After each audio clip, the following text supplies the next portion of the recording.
It was a cold evening on November, Arthur Sith, Ichenju by Chisuri. A man wearing a dark suit, black tie, and sunglasses walked calmly into Portland International Airport. Man, he looked ordinary, polite, quiet, confident. Yeah. But in the next few hours, he would perform one of the greatest unsolved crimes in American history. His name, or at least the name he gave, was Dan Cooper. It was the day before Thanksgiving. A Boeing TT flight, Samling U, was preparing to leave Portland for Seattle, a short sensor-minute trip.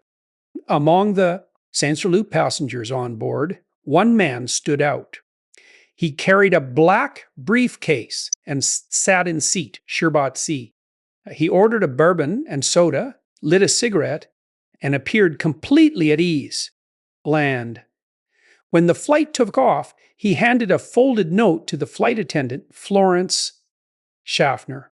She thought he was flirting until he leaned closer and whispered, "Yo, miss, you'd better look at that note. I have a bomb inside his briefcase." Wires and red cylinders. Cooper spoke calmly, never raising his voice. He told the attendant to deliver a message to the captain. He wanted Urbet lean cash, 4 parachutes, and a fuel truck ready when they landed in Seattle. If they refused, he would blow up the plane. The pilots relayed the message. The FBI and airline executives quickly agreed, fearing for the passengers' lives. Moaned. For the next hour, Dan Cooper sat quietly sipping his drink, looking out the window into the darkening sky. He wasn't nervous. He wasn't panicked. He looked like a man in complete control. When the plane landed in Seattle, Cooper's demands were ready, cash packed in $20 bills and parachutes stacked blend. He released the passengers but kept the crew on board at Chi Scissors PM. Flight Sambaitling Wu took off again, this time heading toward Mexico City. And only 5 people remained on board: Cooper, the pilot, the company pilot, a flight engineer, and 1 flight attendant. Blance. He ordered them to stay in the cockpit with the curtain closed.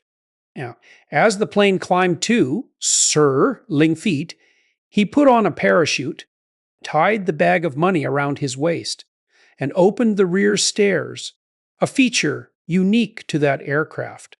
Hemded at ba-sursan-p.m.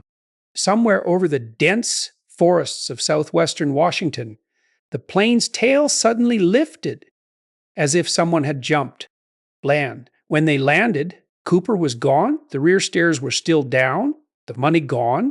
Bland. The man who fell from the sky had vanished into the stormy darkness. The FBI launched one of the largest manhunts in history. They searched over Sherbot, Ling square miles of forest, rivers and mountains. Not a trace, no parachute, no body, no footprints. Local farmers reported seeing flashes in the sky that night. Others claimed to hear loud thuds in the woods. But every lead went cold. Years later, in Ichenju by Bashers, a young boy camping near the Columbia River found something strange. Dem bundles of decaying Arthur's bills, totaling Ubabat, buried in the sand. The serial numbers matched D.B. Cooper's ransom money. It was the only physical evidence ever recovered. But where was the rest of it? And where was Cooper? Dozens of men were investigated. Richard McCoy, who hijacked a plane in a similar way months later. But he was caught. Band Kenneth Christians, a former flight attendant who matched the description and suddenly had money. But evidence was thin. Eno Duan Weber, who confessed to his wife on his deathbed, saying, "I'm Dan Cooper," to Bland. Even military paratroopers and engineers were considered. No DNA, no confession, no proof. The FBI eventually closed the case in Arsène Lengny-Charlot, limmering it unsolved. Damned it, but theories still swirl like smoke through the decades. You know, theories divide into two possibilities. Either Cooper died during the jump, Kerr, he escaped and disappeared forever. Mond. The weather that night was brutal. Freezing rain, Urbeck-Manfro winds, pitch darkness. No experienced skydiver would attempt it. But if he survived, he could have landed deep in the woods, walked out under a new identity, and lived quietly ever since. Palant. Some say he was a Vietnam veteran trained in parachuting and survival. Others believe he planned it as revenge against the airline industry. And then there's the strange detail. He called himself Dan Cooper, the name of a French-Canadian comic book hero who was a paratrooper. Coincidence? Or inspiration? Okay? Decades later, hikers still search the woods for the missing parachute, and the remaining Ebite Jolter Sus Ling. Every year, the town of Ariel, Washington holds DB, Cooper Day, celebrating the mystery of the man who beat the system and vanished into legend. Mumda. Some believe he's still alive, old but smiling every Thanksgiving, remembering the night he fooled the world.